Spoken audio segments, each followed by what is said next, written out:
Le journal Siaka Konaté. C'est l'heure de la deuxième édition de Mali Actualité, les titres dans quelques instants. Renforcer la coopération bilatérale entre le Qatar et le Mali, c'est l'objectif de la visite d'amitié et de travail que le Premier ministre a entamé ce jeudi au Qatar. Sur place, Choguel Kokala Maïga aura des entretiens avec les autorités qatariennes et participera au 20e forum de Doha le 26 mars prochain. Premier sommet sur la cybercriminalité en Afrique, la rencontre des 2 jours qui se tient depuis hier au Togo devra permettre aux pays africains de réfléchir aux voies et moyens d'enrayer ce fléau qui fait perdre par an plusieurs milliards de dollars au continent. Sport football avec les matchs de barrage de la Coupe du Monde Qatar 2022. Le Mali reçoit demain la Tunisie à partir de 17h au stade du 26 mars. Les Aigles sont déterminés à offrir au Mali sa première participation à une phase finale de la Coupe du Monde. La leçon du sport du jour porte sur l'assistance vidéo à l'arbitrage VAR. Le rôle de l'huissier dans l'exécution des décisions de justice, nous en parlerons dans la chronique judiciaire. Mesdames et messieurs, bonjour, bienvenue dans cette édition mise en onde par Sidi Koulibaly. Le Premier ministre Dr Choguel Kokala Maïga a entamé ce jeudi une visite d'amitié et de travail de 4 jours à Doha au Qatar. C'est à l'invitation de son homologue qatarien pour booster la coopération entre les deux pays. Le Premier ministre rencontrera l'émir et les principaux acteurs du développement du Qatar en vue de nouer des partenariats dans les domaines comme la sécurité, l'économie, l'action humanitaire, entre autres. Dr Choguel Kokala Maïga participera également au 20e forum de Doha le 26 mars prochain où il animera un panel. Envoyés spéciaux Sidiki Dambélé et Adama Kamara.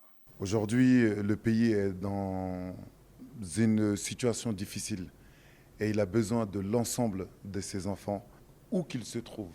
On ne doit plus se demander ce que le Mali peut faire pour nous, mais ce que nous pouvons faire pour le Mali. Après avoir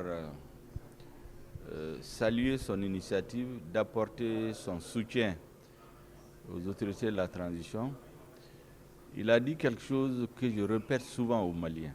La confiance en soi, c'est la première force d'un homme et d'une nation. Je crois que c'est cet esprit que nous cultivons chez les Maliens depuis des mois. Certains ont prétendu que c'est du nationalisme, pas du tout. C'est du patriotisme. Il faut commencer par ça. Dire qu'on peut faire, rien n'est impossible lorsqu'il y a la volonté, lorsqu'il y a la mobilisation, lorsqu'il y a le soutien de toutes les forces vives. La deuxième chose, c'est que des hommes comme lui, des grands hommes d'affaires aussi, c'est eux la locomotive. Au même titre que les militaires font la guerre au front pour libérer le pays, on a besoin d'entrepreneurs qui créent les richesses, qui distribuent les richesses, qui donnent du travail aux citoyens. Et nous avons besoin de ceux qui s'occupent de la spiritualité aussi, la vie spirituelle de la société, les religieux, les penseurs, les cinéastes, les artistes, les journalistes. Donc aujourd'hui, dans la lutte que nous menons pour la réhabilitation de notre pays, la récupération totale de la souveraineté, de l'indépendance, de la dignité de notre pays, chacun est un soldat là où il est. Il est venu spécialement pour manifester son soutien aux autorités de la transition et aux aigles auxquels nous souhaitons la victoire. J'imagine qu'après le coup de sifflet final, lorsqu'on dira que les aigles ont gagné, tous les Maliens seront élus, ils prendront davantage confiance en eux-mêmes. Vous venez d'écouter respectivement le PDG d'Ernest, Malamine Kone, et le Premier ministre Choguel Kokala Maïga. Les 2 hommes se sont rencontrés tout juste avant le départ du Premier ministre pour le Qatar. Donc nous verrons sur l'arrivée du Premier ministre au Qatar avec nos envoyés spéciaux. Donner un coup d'accélérateur à la coopération bilatérale Bamako-Doha, c'est l'objectif de ce déplacement du Premier ministre dans la capitale qatari. Alors pour la petite leçon de géographie, le Qatar est un émirat arabe du Moyen-Orient situé sur le golfe Persique. Après donc 8 heures de vol direct, Dr Choguel Kokala Maïga et sa délégation sont accueillis par un envoyé spécial de l'émir du Qatar. Après les salutations d'usage, les 2 personnalités se sont entretenues dans le salon d'honneur de l'aéroport, un bref tour d'horizon de l'actualité dans les 2 pays, et les couleurs s'annoncent déjà bonnes. Dr Choguel Kokala Maïga, Premier ministre. C'est une visite qui sera couronnée de succès parce que il est prévu dans le programme de rencontrer l'ensemble des hauts responsables, dont le Premier ministre, qui est ministre d'État, ministre de l'Intérieur, qui m'a invité, et aussi l'émir auquel je dois transmettre de façon particulière les messages du président de la transition pour renforcer la coopération entre nos deux pays dans les domaines les plus divers, et notamment le domaine de la sécurité, des finances, de l'action et de l'aide humanitaire, des questions de développement. Et bien sûr, il est prévu aussi de discuter des questions d'alliance stratégique. Ibrahim Youssef Fakourou, représentant de l'émir du Qatar.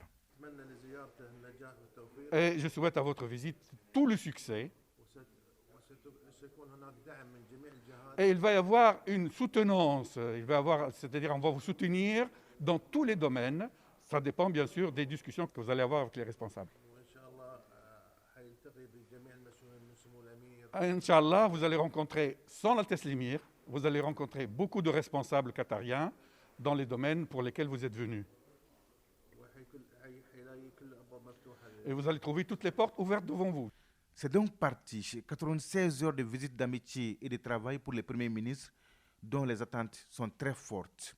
Dr Choguel Kokala Maïga, qui portera également haut la voix du Mali au 20e Forum de Doha les 26 et 27 mars prochains sous le thème « Transformer pour une nouvelle ère ».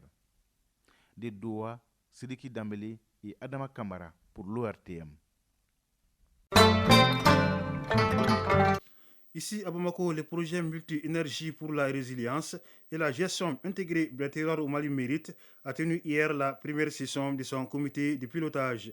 L'ordre du jour portait sur l'examen des rapports d'activité à mi-parcours et les programmes d'activité 2022. Les administrateurs se sont également penchés sur le budget 2022, estimé à plus de 2 milliards de francs CFA, un montant qui servira à financer le démarrage effectif du projet. Le compte rendu est signé Boubacar Sissoko. Ce premier comité de pilotage du projet multi-énergie pour la résilience et la gestion intégrée des terroirs au Mali Mérite fait le bilan à mi-parcours des activités réalisées depuis sa création. La création du projet Mérite remonte à un peu plus de 3 mois. Il s'agit également pour les administrateurs de planifier les activités à mener en 2022 et d'adopter le budget y afférent. Moussa Kamara, coordinateur du projet Mérite. À la sécurité alimentaire, on va contribuer à améliorer les sols, on va contribuer à améliorer la production agricole et on va contribuer à rendre les femmes plus heureuses.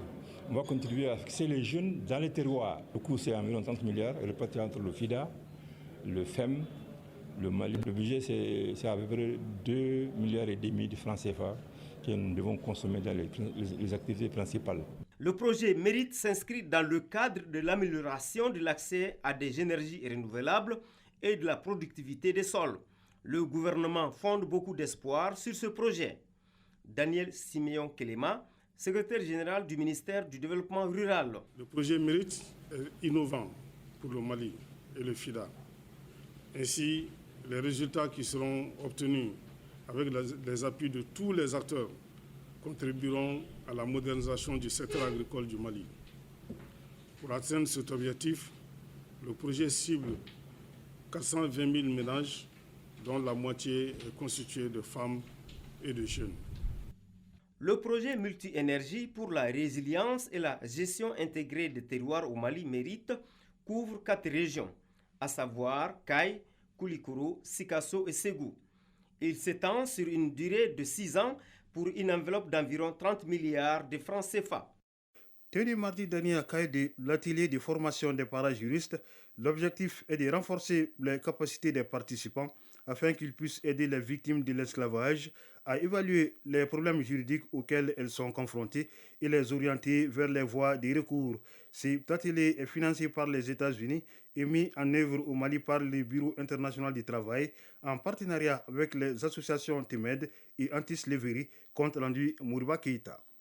Organisé à la suite de 2 précédents qui ont eu lieu respectivement à Gao et Mopti, cet atelier de formation des parajuristes venus de Nyoro, Djema, Kita et Bafoulabé s'inscrit en droite ligne de l'objectif 2 du projet relatif à l'accès des victimes de l'esclavage aux services juridiques, économiques et sociaux. Ibrahima Sissé, coordinateur national du projet DRL Mali BIT. Nos attentes, c'est surtout que ces parajuristes puissent être bien outillés pour qu'ils puissent exécuter la tâche qui leur est attendue. Et cette tâche, c'est réellement qu'ils puissent aider les victimes de l'esclavage dans la région de Caille à identifier et évaluer les problèmes juridiques auxquels elles sont confrontées et de pouvoir booster quand même l'accès à la justice de ces victimes à travers les voies de recours. Abdoulaye Mako, président d'honneur de l'association TEMED. Ils seront formés sur l'état civil, l'accès à la justice, les méthodes alternatives de gestion de conflits, toutes choses qui peuvent être très utiles pour les collectivités, qui peuvent être utiles aussi pour nos compatriotes, pour baisser la tension dans le milieu, pour lutter contre un certain nombre de pratiques qui sont aujourd'hui dépassées. Pour le représentant du gouverneur, cet atelier vient à point nommé car cette pratique de l'esclavage prend une ampleur inquiétante dans la région. Adama Asagaïdo Maïga, conseiller au gouvernorat de Caille. Le thème est d'autant d'actualité que sensible. En effet, il s'agit de la pratique de l'esclavage qui d'ailleurs, en ce 21e siècle, n'est pas acceptable dans n'importe quel pays d'ailleurs, à plus forte raison dans notre pays. Et qui, à ce titre, doit être condamné sous toutes ses formes, puisqu'il est simplement contraire à la dignité humaine. Pour rappel, ce projet est mis en œuvre au Mali par le Bureau international du travail BIT pour une durée de 32 mois. Caille, Moriba Keïta, Lassana Keïta pour l'ORTM. Au Burkina Faso, c'est une vague de démissions au sein de l'ex-parti présidentiel. 46 membres du Bureau politique national du Mouvement du Peuple pour le Progrès MPP ont annoncé mardi dernier leur démission du parti, 2 mois après le coup d'État militaire qui a renversé le président Roch-Marc Christian Kabouré. Parmi les démissionnaires, on retrouve Ousmane Nakrou, ancien ministre en charge de l'eau, et Abdoulaye Moussé, ancien député. Les observateurs s'attendent à une reconfiguration de la scène politique burkinabé. Le premier sommet sur la cybercriminalité en Afrique s'est ouvert hier à Lomé au Togo. Il est co-organisé par le Togo et la Commission économique des Nations Unies pour l'Afrique. Son objectif est d'aider les décideurs politiques et économiques à mieux comprendre les préoccupations croissantes dans les domaines de la cybersécurité et de la cybercriminalité en Afrique. Il s'agit aussi d'améliorer la robustesse des systèmes informatiques pour la protection des institutions et des citoyens. Lors du sommet, le chef de l'État togolais a appelé à l'harmonisation des politiques de lutte contre ces fléaux qui coûtent à l'Afrique plusieurs milliards de dollars par an et ralentit sa croissance. L'une des plus grandes usines d'engrais d'Afrique vient d'être inaugurée à Lagos au Nigeria. D'une capacité de 3 millions de tonnes par an, l'usine a coûté 2,5 milliards de dollars. En inaugurant l'unité industrielle, le président Muhammadu Buhari a dit que la dépendance du Nigeria à l'égard des produits importés dans le secteur agricole appartiendra désormais au passé. L'agriculture contribue à 25,8% du produit intérieur brut du Nigeria. Il faut des efforts rapides et concertés pour éviter un désastre humanitaire du fait de la sécheresse en Éthiopie. Alerte donnée par le Programme alimentaire mondial PAM. Les bétails meurent, les récoltes s'effondrent et on estime que 5,5 millions de personnes se réveillent chaque jour affamées dans le sud et le sud-est de l'Éthiopie, alors que la Corne de l'Afrique est aux prises avec la sécheresse la plus grave depuis 1981. 130 millions de dollars américains sont nécessaires de toute urgence pour fournir une assistance au cours des 4 prochains mois, a déclaré l'organisme onusien dans un document publié mardi dernier. Le président américain Joe Biden est en visite en Europe. Arrivé hier soir à Bruxelles, il participe ce jeudi au sommet extraordinaire de l'OTAN sur la guerre en Ukraine, puis à un sommet du G7. Dans l'après-midi, il sera l'invité spécial de la session spéciale du Conseil européen. Selon certaines sources, le Premier ministre canadien Justin Trudeau Britannique Boris Johnson et japonais Fumio Kishida, tous présents à Bruxelles, ne sont pas invités au sommet de l'Union européenne. Le président ukrainien Volodymyr Zelensky s'adressera aux dirigeants européens et américains par visioconférence. Enfin, l'ancienne secrétaire d'État américaine Madeleine Albright n'est plus. Elle est décédée hier à l'âge de 84 ans des suites d'un cancer. C'est la première femme à occuper ce poste de secrétaire d'État donc aux États-Unis, fonction qu'elle a occupée de 1997 à 2001 dans l'administration du président démocrate Bill Clinton.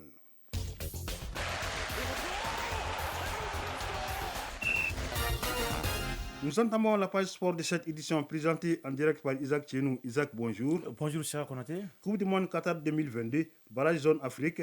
Mali-Tunisie pour les barrages aller qualificatifs, c'est demain vendredi. Les Aigles sont prêts pour ce grand rendez-vous de demain. Ah oui, c'est vrai que les Aigles sont gonflés à bloc pour faire face à leur homologue de la Tunisie. Demain, au stade du 26 mars, le groupe est au grand complet et accompagné par le collège composé d'anciens cadres de l'équipe nationale et autour du sélectionneur Mohamed Magasouba. C'est vrai, le Mali n'a jamais été aussi proche d'une qualification en phase finale de la Coupe du Monde. Mais déjà, le public semble déjà mobilisé et pour jouer son rôle de 12e homme. Mali-Tunisie sera sans doute un match difficile, sinon très difficile et même certainement tactique. Si les joueurs savent déjà ce qui les attend, le public malien devra être patient et supporter jusqu'au bout. Un match de football, c'est 90 minutes plus l'état additionnel. Encore, les supporters devront venir en vrais supporters, mais pas en spectateurs. L'État et la Fédération malienne de football ont déjà mis des petits plats dans les grands et les dispositions sont prises nécessairement pour la réussite de cette grande rencontre. Alors, nous devons être nécessairement fair play. Bamako, donc, sera match aller et quels que soient les résultats, nous devrons être confiants et pour participer à la prochaine Coupe du Monde. En tout cas, pour ce qui est de cette première partie, le groupe de Magasouba est confiant et Magasouba rassure au micro d'Abdul Karim Kaba. Nous sommes à un tournant décisif de notre football. Je crois que les uns et les autres ont appréhendé la hauteur de l'événement et je suis convaincu que les enfants ils seront dans les meilleures dispositions tactiques, mentales, physiques, techniques pour pouvoir donner satisfaction. C'est vrai que ça va être des matchs très difficiles parce que chaque nation veut être aujourd'hui au Qatar. Donc il ne faut pas s'attendre à des explications faciles. Ça va être des matchs extrêmement difficiles, mais ce qui compte c'est le résultat final. Le groupe est au beau fixe. Nous avons toujours dit que le nouvel état d'esprit veut que chaque fils du pays, quand il est appelé, chaque fils du pays doit venir servir son pays. Et ceux qui ne sont pas appelés doivent être dans le même état d'esprit parce que le Mali, c'est pour nous tous et nous devons tout faire pour que ce Mali de demain que nous voulons forger à partir d'aujourd'hui soit fait dès maintenant. Oui, c'est vrai que le ministère de la Jeunesse et des Sports charge de l'institution civique et de la Constitution citoyenne, à travers son ministre Moussa Agater, a l'honneur d'informer l'opinion nationale et que le mouvement sportif national, que l'organisation des compétitions internationales de football relève des commissions, sinon d'une commission d'organisation composée des représentants du ministère en charge des Sports et de la Fédération malienne de football. À cet effet, dans le cadre de l'organisation du présent match de barrage Mali-Tunisie comptant pour les éliminatoires de la Coupe du Monde de football Qatar 2022, du 25 mars au stade du 26 mars de Bamako, la commission d'organisation composée du ministère en charge des sports et la FEMA Foot a émis 401 000 billets. Alors, 41 000 billets. 41 000 billets. Et donc, une grande partie de ces billets a été achetée par des Maliens de bonne volonté en vue d'être gracieusement distribués aux publics sportifs à travers les différentes mairies du district de Bamako. À ce stade, le nombre de billets disponibles auprès de la commission d'organisation du match ne peut pas satisfaire à la demande liée à l'engouement que suscite la rencontre. Face à la difficulté liée à l'acquisition des billets, la commission d'organisation sur instruction du ministre a émis des billets supplémentaires dans le respect des directives de la CAF en matière de lutte contre la Covid-19 et conformément aux recommandations du ministère de la Santé et du Développement social. Ces billets supplémentaires seront vendus au point de vente suivant, le stade du 26 mars et le stade Obrenssoir Modibo Keïta. Le nombre de billets autorisés par personne est fixé à 2 billets maximum. Le ministère comptait sur la bonne coopération de tous. Alors, en vue d'assurer donc une grande mobilisation autour de la sélection nationale, les Aigles du Mali bien sûr, et dans le cadre du match aller ici Mali-Tunisie pour la qualification de la Coupe du Monde Qatar 2022, le ministre du Travail, de la fonction publique et du dialogue social informe l'ensemble des travailleurs du secteur public que la fin des services du vendredi 25 mars sera exceptionnellement fixée à 12h30 pour fluidifier la circulation et rendre facile l'accès au stade du 26 mars. C'est 102 de ces cadres que la Tunisie affrontera le Mali, donc en barrage de la Coupe du Monde 2022. C'est tellement une bonne nouvelle pour nous, oui. Et c'est 102 quand même de ces cadres que la Tunisie affrontera le Mali en barrage de la Coupe du Monde. Et voilà, c'est d'ailleurs pour le match aller-retour. Hein. Et lundi, la Fédération tunisienne a en effet annoncé les forfaits du défenseur central Dylan Brown de Metz et l'attaquant Wabi Kazi de Saint-Etienne, tous deux blessés et indisponibles pour la double confrontation. Plus optimiste, d'optimisme. En revanche, pour Naïm Sliti et Eli Sikiri, tous deux blessés en club au cours des derniers jours. Et le premier donc cité a pris part à l'entraînement des dimanches, tandis que le second devait arriver mardi, après avoir donc passé des examens avec son club de Cologne, sans plus de précision pour l'instant. Un mois et demi après le sacre du Sénégal à la CAN 2021, les éliminatoires de la CAN 2023 ont débuté hier mercredi avec 10 sélections en lice. Oui, l'équipe du Tchad s'est inclinée 1-0 face à celle de la Gambie au tour préliminaire déjà allé, et un résultat qui les met dans une position inconfortable avant le match retour délocalisé lui aussi à Agadir au Maroc le 29 mars. Djibouti, battu 4-2 à domicile par le Soudan du Sud, est également mal parti durant les éliminatoires de cette CAN 2023. Les Djiboutiens ont effectué une opération encore moins avantageuse ce mercredi face au Soudan du Sud. Le deuxième acte, toujours faute de stade aux normes internationales, se disputera en Ouganda et plutôt qu'à Juba le 27 mars. La Somalie aussi qui a nettement perdu son premier match de qualification pour la CAN 2023. Le score donc de 3-0 pour l'Eswatini à Dar es Salaam.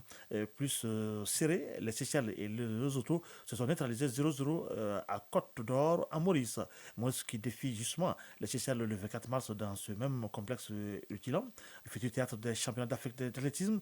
Donc à noter enfin que le Botswana avait obtenu donc son billet direct pour le prochain tour de ces éliminatoires suite au forfait de l'Érythrée. Alors on va revenir pour dire quand même que ce qui nous intéresse ici, c'est le match Mali et Tunisie qui est prévu demain au stade du 26 mars à partir de 17h. Un match à suivre sur la radio nationale, sur le réseau synchronisé, également sur la télévision nationale.